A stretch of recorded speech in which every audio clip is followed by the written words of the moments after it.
നമസ്കാരം, മലയാളി വാർത്തയിലേക്ക് സ്വാഗതം. ഒരു മുൻവിധിയും ഇല്ലാതെ തീരുമാനം എടുക്കുകയാണ്. എന്നാൽ ആ തീരുമാനം അങ്ങനെയൊന്നും പെട്ടെന്ന് എടുക്കുകയുമില്ല. പറഞ്ഞു വരുന്നത് കെ.ബി. ഗണേഷ് കുമാർ കഴിഞ്ഞ ദിവസം യദു എന്ന വ്യക്തിയെക്കുറിച്ച് അല്ലെങ്കിൽ യദു എന്ന KSRTC ഡ്രൈവറിനെ കുറിച്ച് പറഞ്ഞ ഒരു പരാമർശമാണ്. അദ്ദേഹം കഴിഞ്ഞ കുറച്ച് നാളുകളായി അല്ലെങ്കിൽ കഴിഞ്ഞ 2 ആഴ്ചയിലായി ഇവിടെ ഇല്ലായിരുന്നു.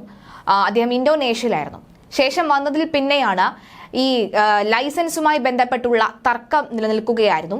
അതും പറഞ്ഞ് ഒത്തീർപ്പാക്കുന്ന സാഹചര്യമുണ്ടായിരുന്നു. അതിനിടയിൽ നടത്തിയ വാർത്താ സമ്മേളനത്തിലാണ് യദുവിനെ കുറിച്ച് അദ്ദേഹം പറഞ്ഞത്. എല്ലാം കൃത്യമായി പോലീസ് അന്വേഷണം നടത്തുന്നുണ്ട്. പോലീസ് അന്വേഷിച്ചതിന് ശേഷം മാത്രം ഒരു തീരുമാനം എടുക്കും എന്നതാണ്. നല്ല തീരുമാനം തന്നെയാണ് മന്ത്രി ഗണേഷ് കുമാറിൻ്റെത്. അത് സ്വീകരിക്കുന്നുണ്ട്. പക്ഷേ അത്രയും ദിവസം ഈ യദു എന്താണ് ചെയ്യേണ്ടത്? KSRTC ഡ്രൈവർ ആ ജോലിയിൽ നിന്ന് മാത്രം ലഭിക്കുന്ന ആ വരുമാനം വെച്ച് മാത്രം തള്ളി ഉന്തി വിടുന്ന ഒരു വീടാണ് യദുവിൻ്റേത്. ഈ പോലീസിന്റെ റിപ്പോർട്ട് വന്നതിന് ശേഷം മാത്രം തീരുമാനം എടുക്കും എന്ന് പറയുമ്പോൾ എന്തായിരിക്കും ആ തീരുമാനം? അതായത് ഈ പോലീസിന്റെ റിപ്പോർട്ട് വന്നതിന് ശേഷം മാത്രം ഒരു തീരുമാനം എടുക്കുമെന്ന് പറയുമ്പോൾ എന്തായിരിക്കും ആ തീരുമാനം? അതായത് പോലീസിന്റെ ഇപ്പോഴത്തെ ഒരു അന്വേഷണം ഏത് ഗതിയിലേക്കാണ് പോകുന്നത്, ആരെ ലക്ഷ്യം വെച്ചാണ് പോകുന്നത് എന്ന് നമുക്ക് എല്ലാവർക്കും അറിയാവുന്നതാണ്.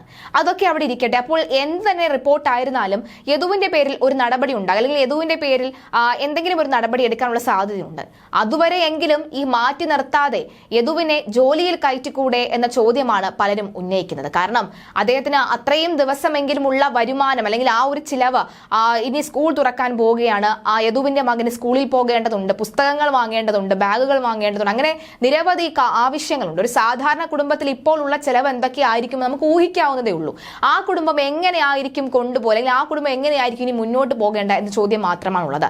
നല്ല തീരുമാനം, മന്ത്രിയുടെ തീരുമാനമൊക്കെ തന്നെ കൈയടിച്ച് തന്നെ ഞങ്ങൾ സ്വീകരിക്കുന്നു. പക്ഷേ അത്രയും ദിവസമുള്ള ചിലവെങ്കിലും അദ്ദേഹത്തിന് കൊടുക്കണം, അദ്ദേഹത്തിന്റെ ശമ്പളമെങ്കിലും കൊടുക്കണമെന്നാണ് പ്രധാനമായും എല്ലാവരും മന്ത്രി കെ.ബി. ഗണേഷ് കുമാറിനോട് ആവശ്യപ്പെടുന്നത്.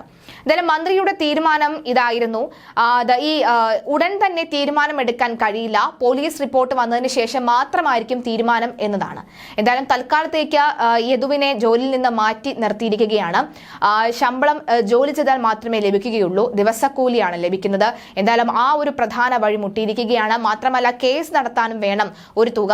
എന്തായാലും വളരെ ബുദ്ധിമുട്ടുന്ന ഒരു അവസ്ഥയിലേക്ക് കാര്യങ്ങൾ നീങ്ങുന്നുണ്ടെന്ന് യദു മുന്നേ പറഞ്ഞിരുന്നു. അത് തന്നെയാണ് ഇപ്പോഴും ഉള്ളത്. എന്തായാലും ഒരു റിപ്പോർട്ട് മനസ്സിലാക്കിയതിനു ശേഷം മാത്രമേ ഒരു നടപടി സ്വീകരിക്കുകയുള്ളൂ. 2 ഭാഗവും കേട്ടതിന് ശേഷം മാത്രം ഒരു മുൻവിധിയോടുകൂടി എന്തായാലും ഒരു നടപടി എടുക്കുവാനോ ആ കാര്യത്തിൽ തീരുമാനമെടുക്കാനോ കഴിയില്ല എന്ന് ഉറപ്പിച്ചു പറയുകയാണ് കെ.ബി. ഗണേഷ് കുമാർ. എന്തായാലും അത്രയും ദിവസം എന്തായിരിക്കും യദുവിന്റെ ഒരു അവസ്ഥ എന്നത് കൂടിയാണ് എല്ലാവരും ആശങ്കപ്പെടുന്നത്, അല്ലെങ്കിൽ എല്ലാവരും ആ യദുവിന്റെ അവസ്ഥ ആലോചിച്ചാണ് ഒരു ആശങ്ക മുന്നോട്ട് വെക്കുന്നത്. ആ ഒരു കാര്യത്തിൽ കൂടി കെ.ബി. ഗണേഷ് കുമാർ തീരുമാനമെടുക്കണമെന്ന് തന്നെയാണ് എല്ലാവരുടെയും ഒരു ആഗ്രഹവും.